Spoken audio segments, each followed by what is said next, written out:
Antes da gente falar sobre efeito Doppler, a gente precisa dar uma revisada em ondas. Existem dois tipos de ondas, as ondas mecânicas e as ondas eletromagnéticas. As ondas mecânicas, elas precisam de um meio para se propagar. E a propagação dela envolve transporte de energia cinética e potencial, e por isso ela não pode se propagar no vácuo.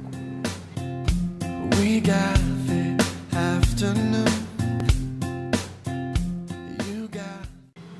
Já as ondas eletromagnéticas, elas não precisam de um meio para se propagar, que é o caso do ramo Lux G, que a gente já conhece. E elas têm um campo de influência maior.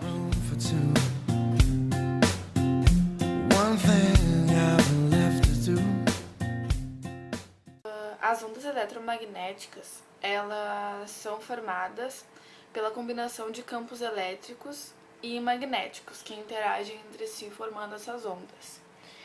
E essas ondas, elas são como se fossem impulsos energéticos que interagem, e por isso ela pode se propagar no vácuo, porque até se propaga melhor no vácuo porque não tem interação com o ar.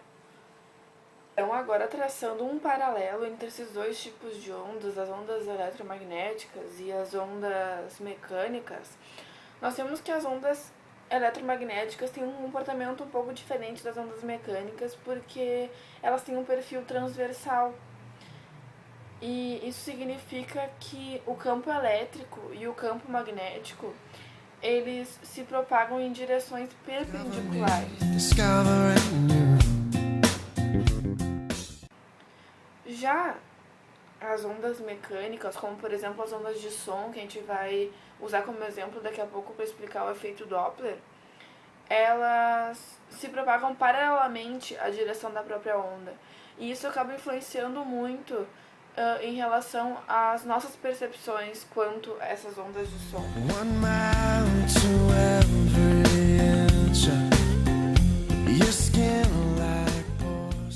O efeito Doppler tem na luz e tem no som. No som a gente pode usar um exemplo que ele é muito usado, ele é muito clichê, mas que dá para entender bem. Quando uma ambulância tá vindo na nossa direção, a gente sente que a sirene, parece que aumenta o volume, a frequência, e quando ela se afasta, a frequência diminui, mas não, ela emite sempre o mesmo som. E isso é tipo uma ilusão que a gente tem, que aumenta conforme ela vem se aproximando.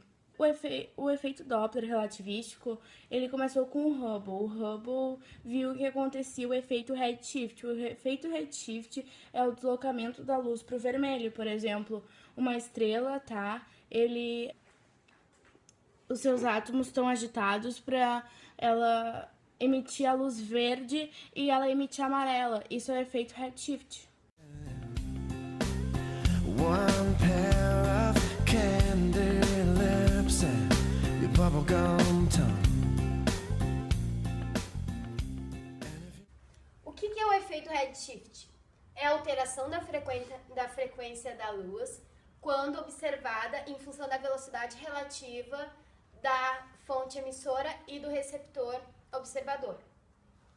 Bom, então a fórmula do redshift é essa, em que o sinal vai ser positivo quando se afasta e negativo quando se aproxima.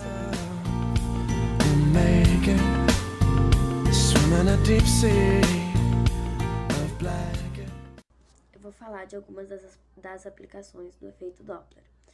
Ele é utilizado em medições de velocidade de objetos através das ondas que são emitidas por esses objetos. Nesse caso, por exemplo, os radares.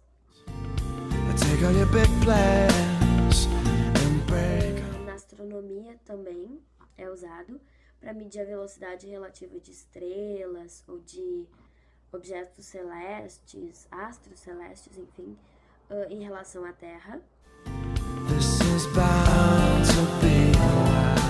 Na medicina é usado em exames como ecocardiograma e para medir a direção e a velocidade do tecido cardíaco ou do fluxo sanguíneo.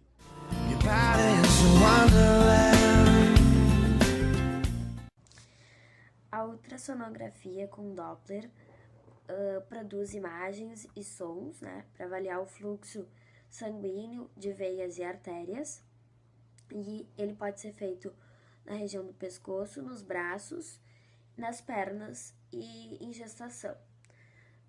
Basicamente, mas ele pode ser feito em todas as partes do corpo, mas essas são as principais. Não é um método invasivo, é rápido e ele é relativamente barato, não é um custo tão elevado como outros exames. Ele avalia estreitamento de veias, entupimento de artérias, aterosclerose, que é gordura ou cálcio acumulado na parede das artérias. Pode diagnosticar também acidente vascular cerebral, AVC, ou aneurismas.